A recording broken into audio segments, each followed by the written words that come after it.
Oi! Great to see you again. You too. Happy Christmas. Yes, exactly right. Even though we're filming this after because we've missed Christmas. Happy New Year. That'll have to do. So much going on and so much I want to talk to you about. Something you said the last time we sat and chatted really stuck in my head. And you were talking about what was happening in terms of the big hole in real money on balance sheets all around the world, the people that are staring at the hole and wondering how to fill it, and the powers they have in order to try and do that. Perhaps you can just refresh people's memory, because it's happening. Yeah. I guess the point I made last time was something of the order of, they're bust, you've got some money still just, and they're trying to work out ways to relieve you of yours to solve some of their debt problems, they being governments by and large. I think as we roll forward, it's been about a year, right? Yeah, about that. As we roll forward a year, you've seen a lot of fairly interesting policies introduced that have been aimed at doing just that. So, we talked the other day about India cancelling some of the large denomination notes. That's not solely going to be restricted to India. The Aussies have done it. The Brits haven't printed a £50 note this year. That's kind of a strange concept. These are fairly nefarious. You can't view this as having anything other than a fairly nefarious intent, I think. How on earth Modi thought, oh yes, well, we get rid of this large denomination note, which is by the way worth about $10. 15 quid, yeah. Yeah. $15, yeah. Yeah, or 10 quid. You get rid of that, and you somehow or other relieve India of its crime and corruption issues. Well, that's kind of ridiculous. And if you think about how practically that's worked, well, all he's done is ensure that people in the mafia have made an absolute killing. Right. Absolutely fantastic for them, because they're the only ones who've been able to get money back into the system fast enough, because they're the only ones who had a process for doing that. It's nuts. But this was, you laid out a very clear set of steps. One, they're going to find out where the money is. Yeah. Two, they're going to ring fence it. And three, they're going to take it.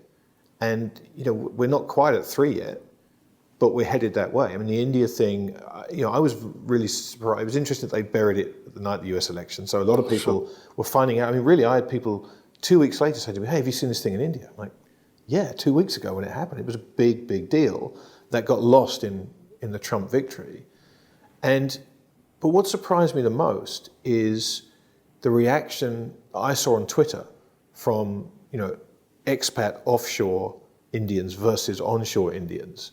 One group which was saying, this is a great idea, Modi is, taking it to corruption, he's going to weed out all the money laundering. If you actually lived in India, had any skin in the game, you were screwed. Yeah, look, if you think of the sort of process of, find out where your money is, come and take it, the first thing you've got to do there is get rid of the other options. Right. Cash is obviously another option than having money in a banking system where you can just sort of say, oh, we'll take a zero off. Oh, by the way, the Indonesians are thinking about doing something not too dissimilar, by the way. They're thinking about stripping a zero off the currency, which always works out well for everybody when they do that. The sort of Indian sort of experiment there, I think, it's just been one of the more ridiculous things one's frankly ever come across. But the whole country ground to a halt essentially. Yeah. Something like 60% of all the trucks were parked the next day because they couldn't pay for gas. I haven't looked at the monetary numbers, but those denomination notes that they got rid of accounted for something like 60% of 86% of base money, and it's an enormous proportion. So what happens to an economy when you get rid of 86% of your base money? It cannot be good under any circumstances. It cannot be good. Well, if you took 86% of the oil out of your car and then wanted to see how the engine would function, I dare say not very well and not for very long. Yeah. Well, exactly so. But I think to your point there, I think what's happening in India is very much being looked at as a trial balloon by a lot of people around the world. There are a lot of people, as you said, you talked about other countries doing this. The idea of purely electronic money, whilst it sits very nicely with the millennial generation, they think this is great, I just wave my card and carry cash. Governments are, it's the answer to a lot of their problems, let's face it. Yeah, look, if you can get young people to accept things, then that's great. But as we all know, young people are kind of young and inexperienced and frankly pretty stupid when it comes to these sorts of things. With apologies to your very young viewers, but I'm sure. Though. Why should they? They think of things a different way. Yeah. Look, I think once money becomes entirely electronic, the facility with which a government can essentially expropriate massive amounts of wealth is enormous and can be done without any defense whatsoever, right? It's what is the old quote from when I was like Nathan Meyer Rothschild said, I don't care about the laws. You give me control of the money system, and I think that's what he said. Yeah. I care not for the laws, something or other. Give me control of the money system. Laws don't matter. Sort of whatever bastardized quote, but that's sort of roughly what he said. And that couldn't be clearer, right? That's what's happening today. But that, I think he was talking about in one set of circumstances. We're talking about a need to do it today. This isn't necessarily someone sitting there going, "Hey, I've got a great idea." But there was always a need, right? Because there's always been in those times wars, so you pay for a war that way. That's how constantly you've paid for wars throughout the generations. What is it? The Agincourt was paid for by pawnbrokers and debt to pawnbrokers. That's how war's been funded. Now, fortunately, in this generation, we have not had a major war to fund, except for perhaps the war on poverty or the war on whatever, drugs some or other Christmas or all these other wars. Some other war. But what we've had is frankly a massive bloated state to pay for, and then as in trying to solve the sort of state's financing problems over time, we've had to approach the currency again and try and debauch that way. Now that's the tradition. That's worked very well. But it hasn't worked lately. Pay for things. Well, it's worked in the sense that, yes, it depends on what perspective you take up, say it's working. They've certainly managed to hold on to their, essentially sort of policy remit of spending more than they can. Yes, that's true. Spending more than they can afford, and as a result, you've got to say, well, that's been successful. They haven't had to make any policy changes at all. Now, if you go back and you look at the sort of even some of the, I think I referred to this guy last time we spoke. Some of the more statist people around, people like Mervyn King, he said at the time, when he was governor of Bank of England, when he was giving interviews in his book, he said the same thing. He said, look, we can buy you time, but you have to have some form of structural reform. Have to, right? And we can buy you time so that you can introduce the structural reform. Alan Greenspan said something not too remotely different. And what's happened? Nothing. Well, because at the end of the day, the central bankers, and this has been my point for a while, they have willingly accepted responsibility for the outcome now. Sure. The outcome is now them, not the politicians. So they've kind of said, look, we'll do this for you, but you need to fix it. They've become so important to the whole thing in the process that now if it all goes down, the blame is going to be on their shoulders, which I think is a big reason why they're going to keep this thing going. Look, I agree with you. I think one of the most specious things that I've heard in the last 30 years is the concept of an independent central banker. Yes. Right? Central bankers may be independent before they become the central banker and after they are the central banker. But while they are the central banker, they do what they're told. Otherwise they don't get the job. All of these guys they're put in their jobs by a parliamentary committee or a congressional committee, or they're approved in some way, shape, or form, and they don't get their job by saying, "You lot have to take the disgusting, very painful, extremely dangerous medicine." They don't get the job that way. So the extension of this, and a lot of what I want to talk to you about today, is Modi's now moved on to gold because it's another leak in the system. And I read a story this morning talking about the EU talking about banning the use of gold in the settlement of transactions. You have a business that... Well, you get rid of that, you get rid of something that is fundamental to the freedoms of human life. No, it is the freedom of contract. Yeah. No, I completely agree. But that's not going to stop them from trying to do it, unfortunately.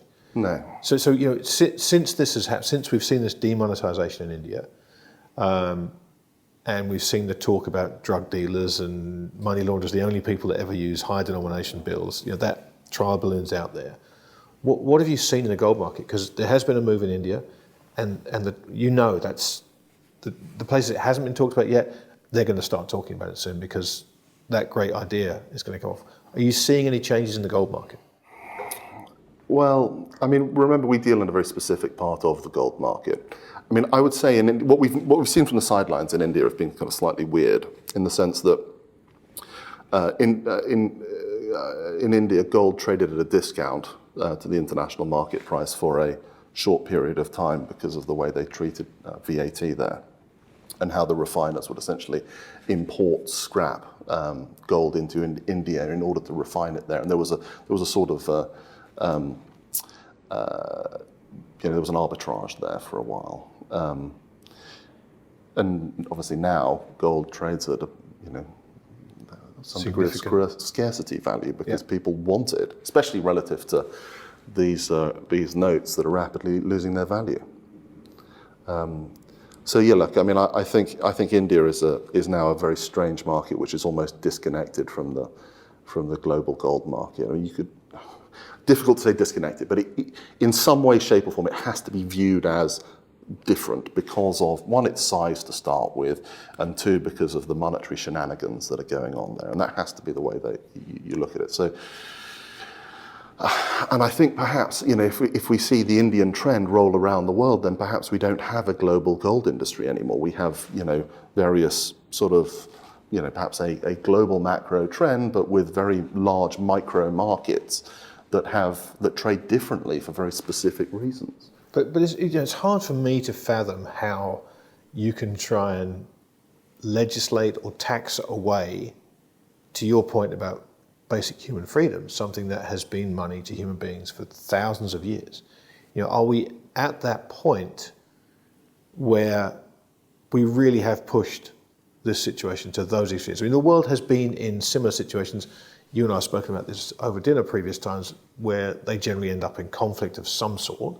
There's normally some kind of momentous event that happens when the pendulum gets to this kind of extreme.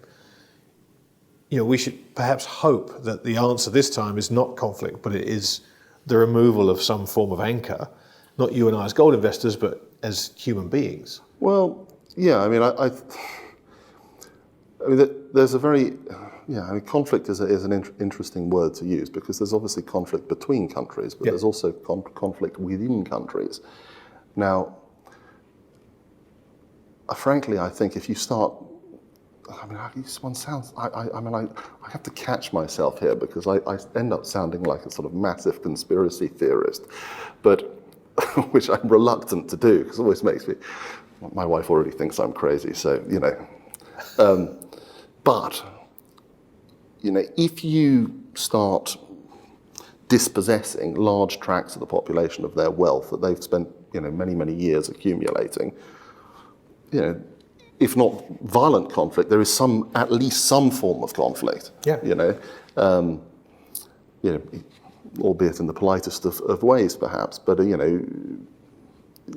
people don't accept that. I mean, there's a reason why there's a large expatriate community in Singapore. It's not just because Singapore's a nice place to live. It's because, frankly, people are fed up with turning around every day to find out that, frankly, they're not paying their fair share, despite the fact that they pay sort of 30 or 40 times the tax that the next guy pays, and that, the government's invented through its massive innovation some new tax by which they're going to rid you of some of your ill-gotten gains, because they view them as ill-gotten gains. I mean, but that conflict, I mean, we've seen that. I mean, it's playing out everywhere. People don't think of it in those terms, but Brexit was a conflict. Trump is a conflict.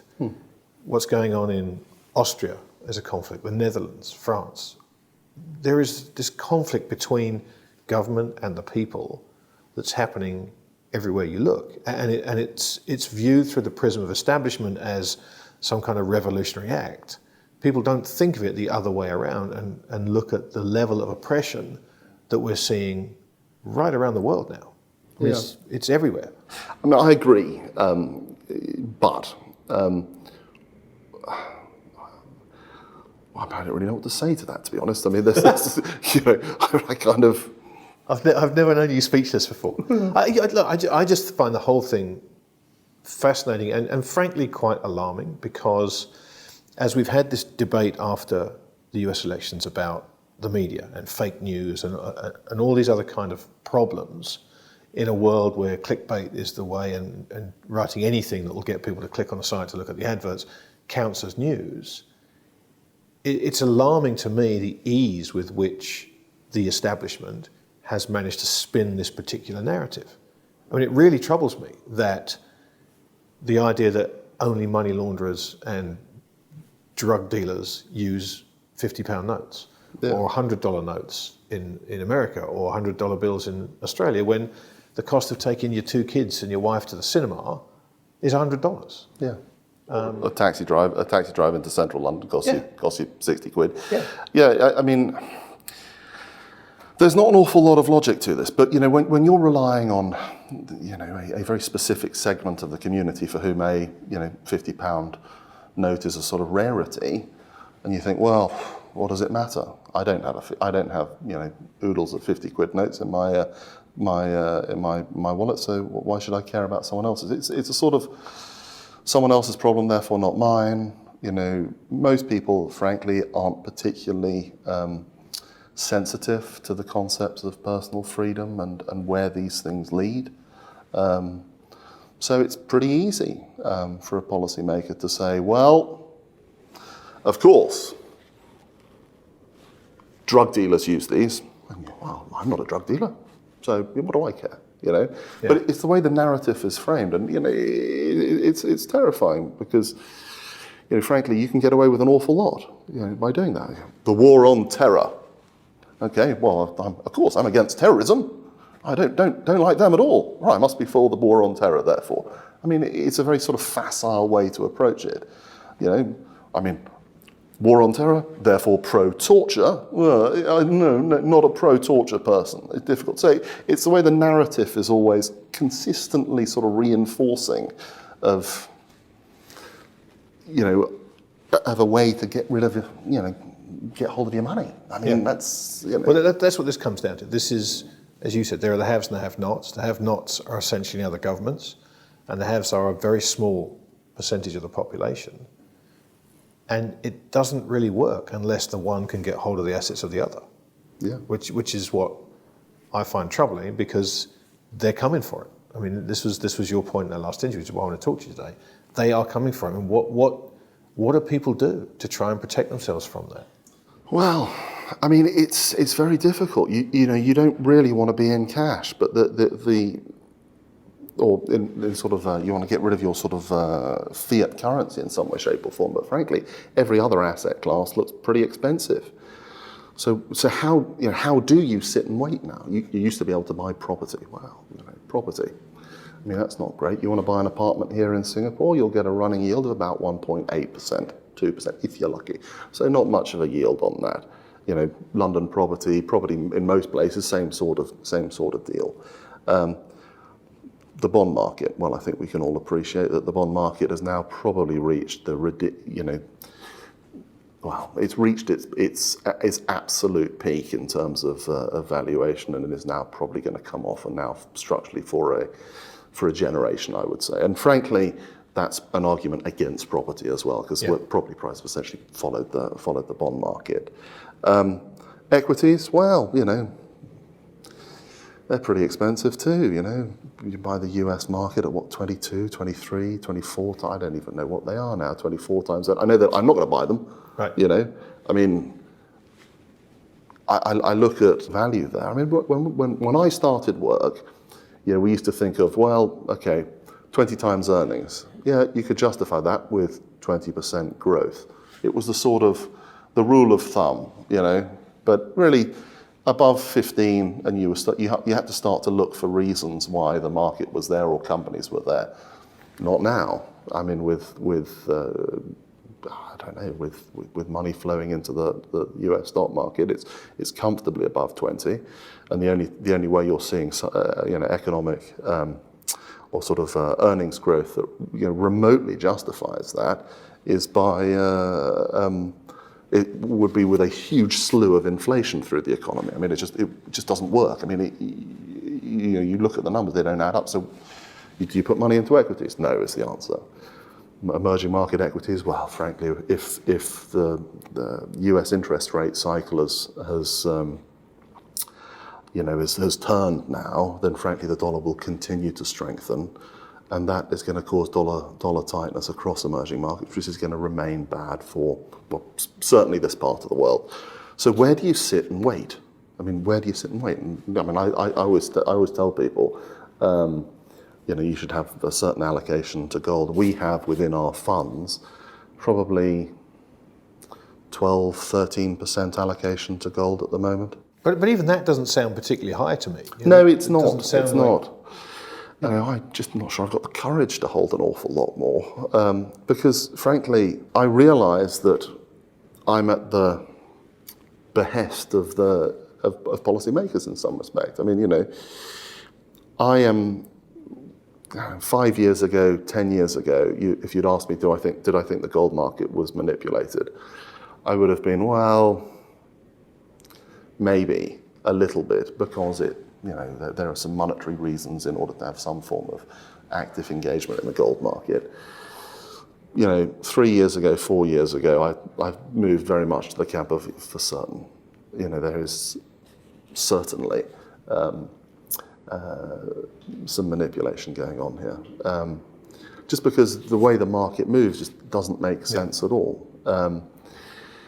And now I'm of the view that, well, frankly, and maybe I'm the last holdout, which is always the bad sign. But I'm now concerned that I'm thinking, well, we got a whole load of gold. I can't really afford to have more, because what happens if policymakers succeed? Now that's, it's the battle royal now between,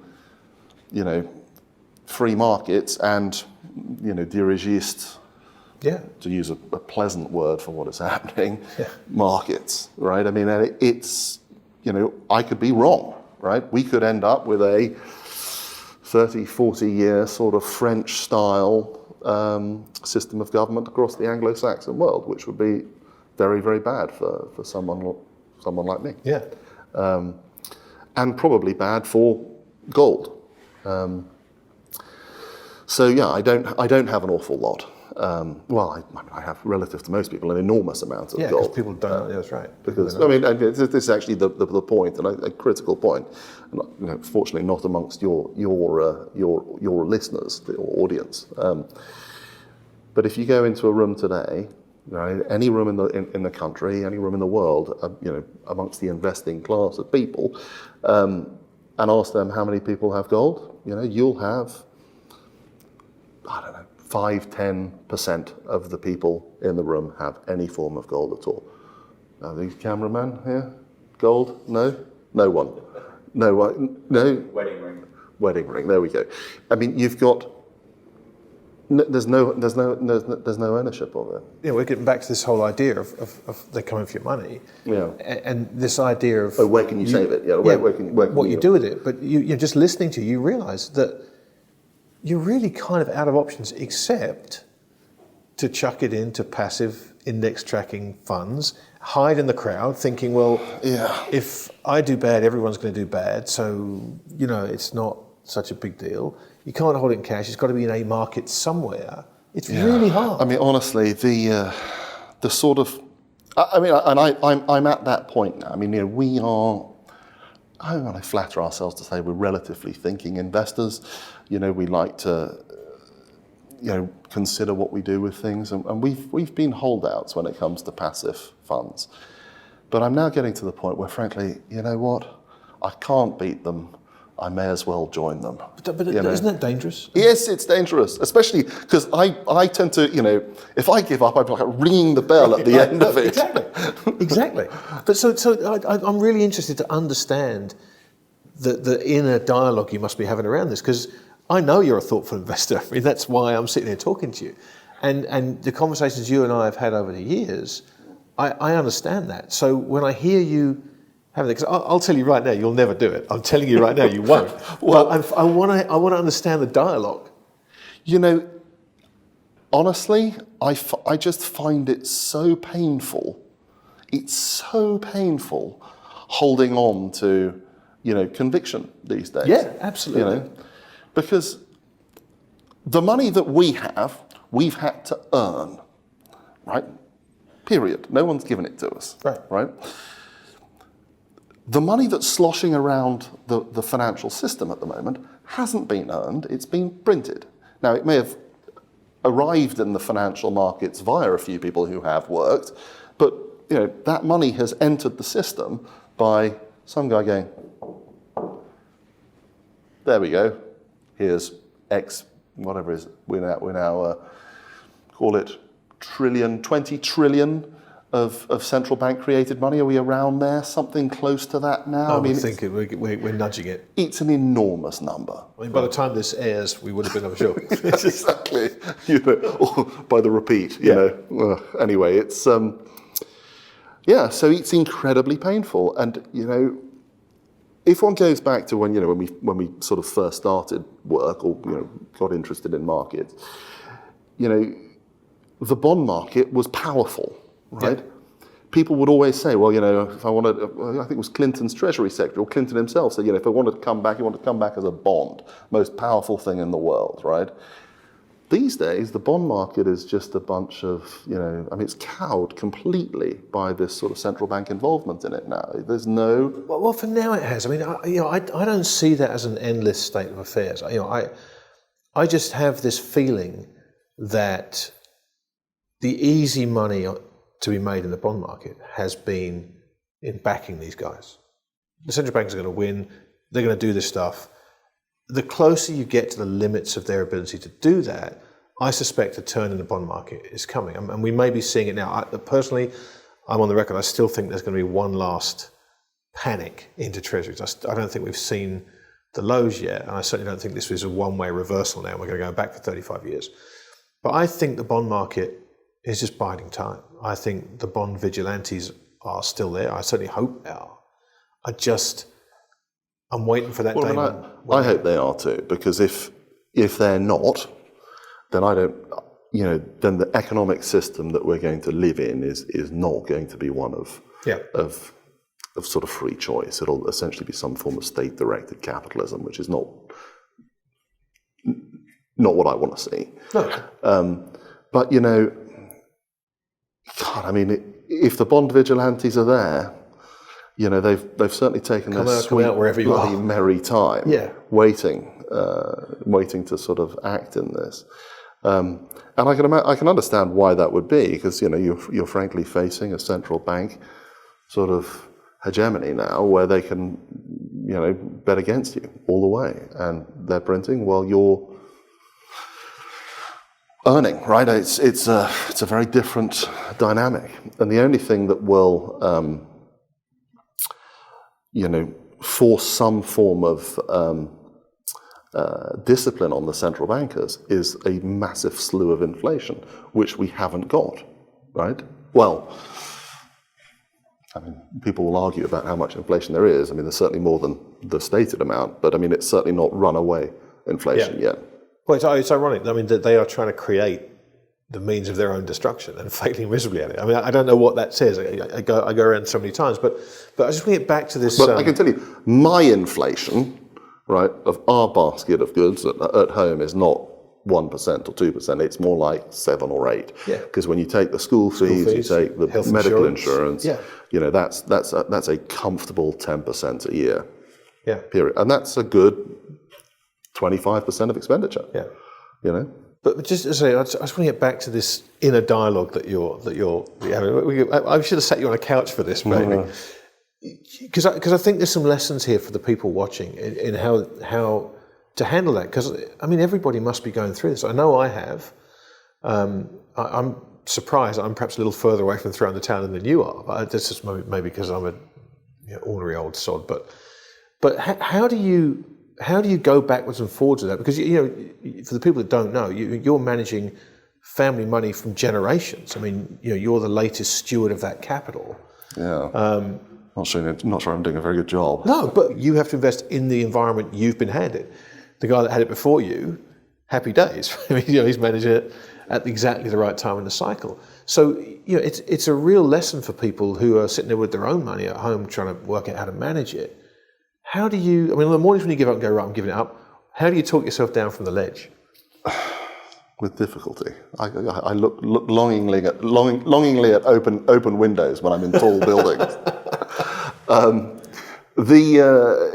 Look, I mean, we have two sides of what we do. We have sort of markets-based investments, and we have some very high-risk private equity investments. And essentially, I think we're at the point with the sort of markets-based investments where frankly, we're almost surrendering to capital repression now. I mean, I think, in the first few years of QE and capital repression, the governments weren't necessarily that good at it. We could still make a bit of a return there. But now all assets have been pushed to a level where, frankly, there's not an awful lot of value there. So we, literally, we're at the point of surrender there. We're either going to continue what we're doing and go over, either go over a cliff or look like heroes, or just give up and go with the rest. And we're sort of tossing that one up, and you're right, it's a sort of psychological dilemma. But that's with the sort of liquid pool of capital. Yeah. With our private equity investments, where we take a fairly active involvement in what we do, what we're looking for is productivity. And even under the worst extremes of capital repression, productivity will have a place in an economic system. God, one hopes. And so, we have some businesses that we've started from scratch and we're gradually building up. And, there's productivity there. And that productivity gain creates wealth in some way, shape or form. So, yes, we take a hell of a lot of risk by doing that. And in some way, we have been pushed into risk-taking that we wouldn't ordinarily have done by policy. But insofar as we can hold out here from not taking risk with major amounts of capital, we take smaller capital risks, looking for productivity, and take outsized sort of risks from a likelihood of success perspective. But I mean, the beauty of it is on those risks, they're assuming you pick the right people, which is always, to me, that's the crucial decision. But if you get the right people in the right business, we always stay quite involved, which means we're almost certainly picking the wrong people. well, okay, but you can turn them from wrong to right with the right kind of involvement and incentivization. Sack yourself. But you're basically taking execution risk. The risk you're actually stripping out of the equation, which I think is so important, is unpredictable wild market risk, i.e. Juncker says something at lunch and the market falls 3%, and you take a 3% mark on your holdings for literally no reason whatsoever. And you look at what happened with the Trump election, you went into bed with a long Dow futures position on November the 8th, you were down 6% in a few hours. Sure. Then up 6.5% a few hours later. Yeah. For nothing. For markets moving like that on the same news. It's nonsense. Yeah. Is that what you're looking to do? When you say you're on the verge of giving up, are you just looking at being out of markets? Because that I understand. I understand that getting out of markets. I think that sort of Juncker says something crazy and then all markets move in response to that. We've given up trying to, pick, the best, well, not given up, but, we are despairing at the idea of being able to pick the best sort of widget manufacturer in a sector that will see structural growth for this. We've given up trying to do that, or despaired of trying to do that, because frankly, they can produce the best widget in the world, but when markets move on the basis of what some idiot policymaker says, well, I mean, we're wasting our time. Now, doing things in the private sector is not necessarily a panacea for this, because frankly, you are taking very significant risk, because starting businesses is hard. Well, and there's no out. You can't get out at the push of a button. You are waiting for cash flow in order to pay you, and that can take a very long time. It can take a short period of time. It can evaporate in a puff of smoke. There's a lot of things that can go wrong while looking for productivity. Early stage bits, whatever one wants to describe it as. It's a very unideal, very suboptimal position to be in. Well, so I want to come. Our friend, said it's never good to be poor, right? But it's a really bad time to be rich. Yeah. And that's exactly right. And that comes back to this whole idea of confiscation. But I want to get back to the gold market if I can. As an investor and as someone that has started a business in that world, what are you looking at for 2017? When you look out, what are you expecting? What are you kind of trying to position yourselves for? Not physically, but... Look, we started this business largely because, one side of us could not invest in gold the way we wanted to. So that's how we started the business. We wanted a custody and brokerage business that would provide us the solution that we frankly weren't getting anywhere else. And it was successful. It's built up to be a relatively sizable, entity now. As we go forward, we're now trying to expand geographically. So up into North Asia, we're seeing increasing demand from clients up there. There's also increasing demand for from our clients for leverage against their gold position, which is an interesting thing, right? Because it's difficult to borrow against gold these days because banks are frankly unwilling to lend against because BIS rules have changed and they've made it too onerous to do. So there's demand for service from us there. It's just gradually expanding. Or gradually is the wrong word. It's just expanding, and we think will be significant, frankly, next few years. So we're hiring people. We're sort of changing the internal structure of the business. We're just preparing for growth, I guess. But is that what you're, when you think about positioning the business to move forward, is that leveraging up of gold? Because you kind of keep hearing this stuff leveraged like there's not enough of it in the system, and now we're going to see people leveraging up their gold. And I understand that push to try and generate returns. And if you have got an asset that just sits there, I get it all. But if that's where the growth is going to be in the gold business, that's perhaps not the most bullish. Well, I think there's a big transplanting of the gold business, right? So we've seen the move from Europe out to Asia. That's the European gold business is significantly smaller now than it is out here. And North America, I'm not particularly familiar with it, to be honest. The banks have essentially all left wholesale that business. There are a few left here and there, but realistically, they're leaving that business. And so that leaves a role for firms like ours who are well positioned, have the skill sets to operate in that market arena to get into it. And that's sort of what we're seeing. So you think of, it's a sort of bad example because I don't necessarily want to use these guys as sort of great examples of what we want to be because we don't want to be like them. But firms like Glencore, Trafigura, in some respects have done particularly well because they've been able to operate in a commodity supply chain much like a bank because the banks, the Citibanks of the world, the HSBC, Standard Chartered, for whom trade finance was the meat and grist of their business since they started, have essentially been getting out of that business because they view it as too hard. They'd rather be selling, mortgage loans to retailers or retail mortgage loans, something like that.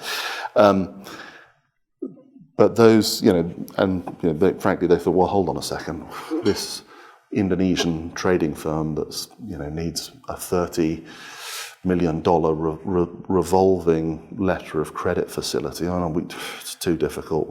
There's too much risk. We don't want to be involved in that.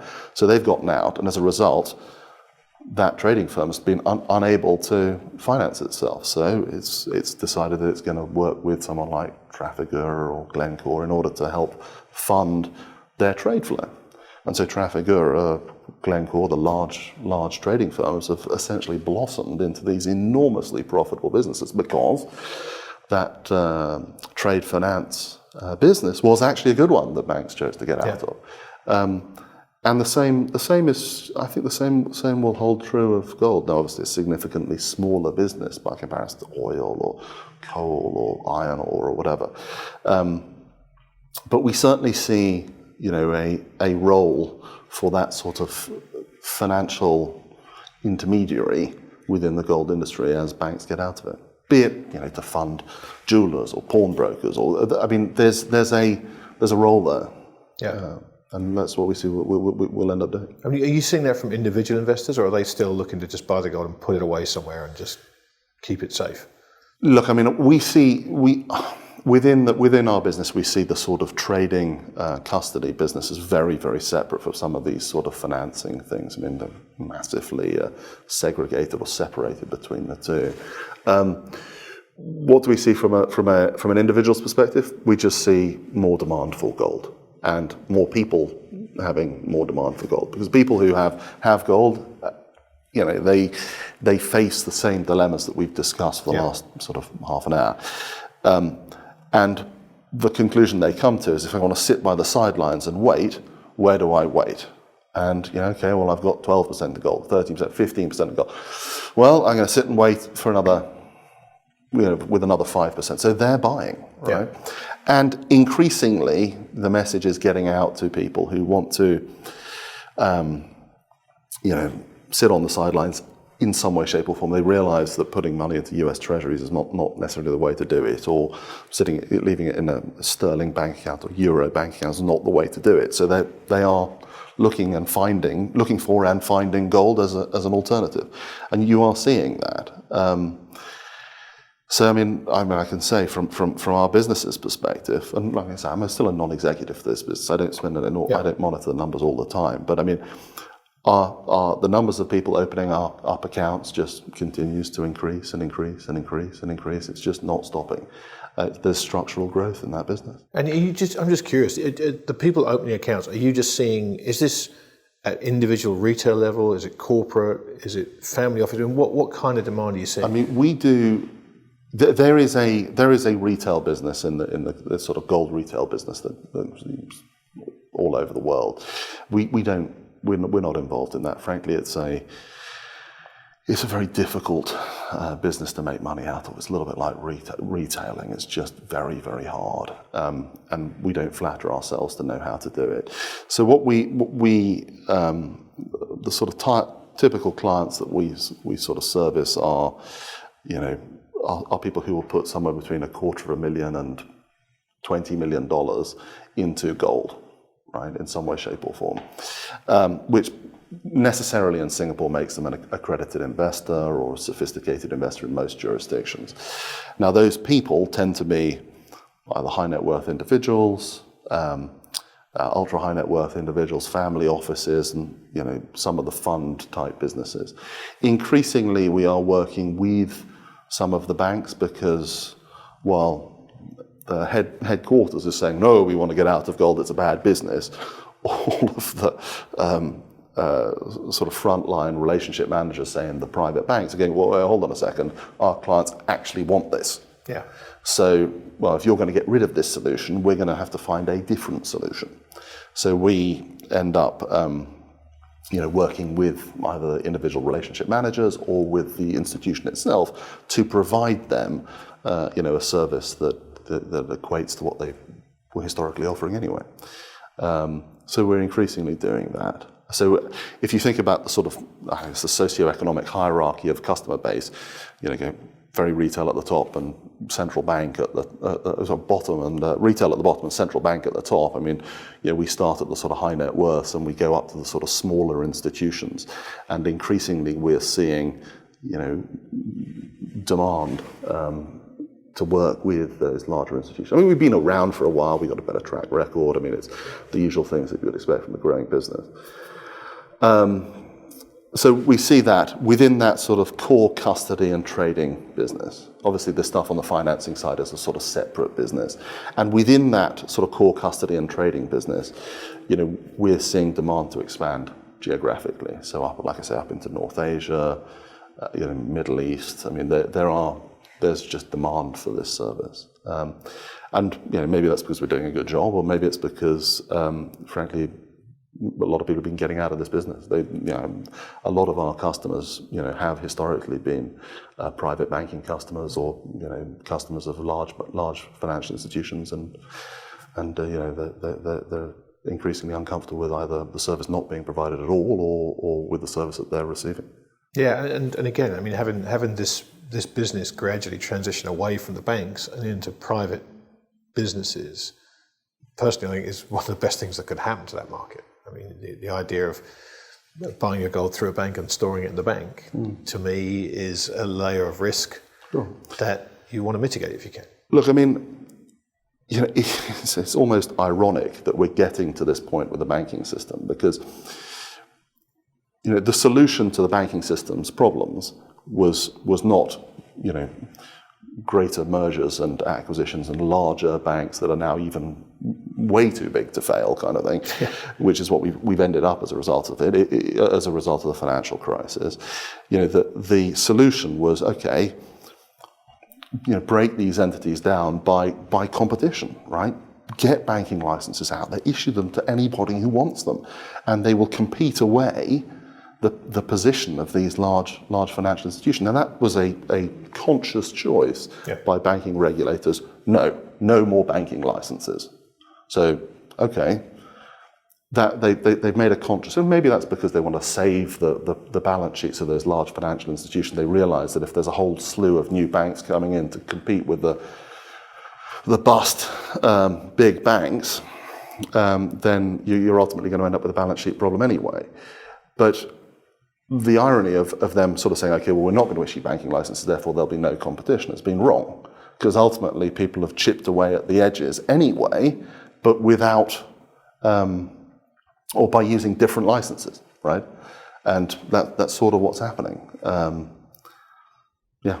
the banks, frankly, haven't helped themselves, because, I mean, you go into any of these large institutions, places that we used to work, I mean, they're massively bloated staff bases that are 4 or 5 times what they were when we entered the industry, and probably twice what they need to be still, despite the enormous amounts of layoffs, which is not going to be popular for. No, but look, it's a fact. I mean, it's something we all have to deal with. Look, it's always fun to talk. You and I get together far too rarely these days, but I'm glad we could actually get this one on camera. David, thanks very much for your time. Thank you very much. And let's do this again soon. Okay.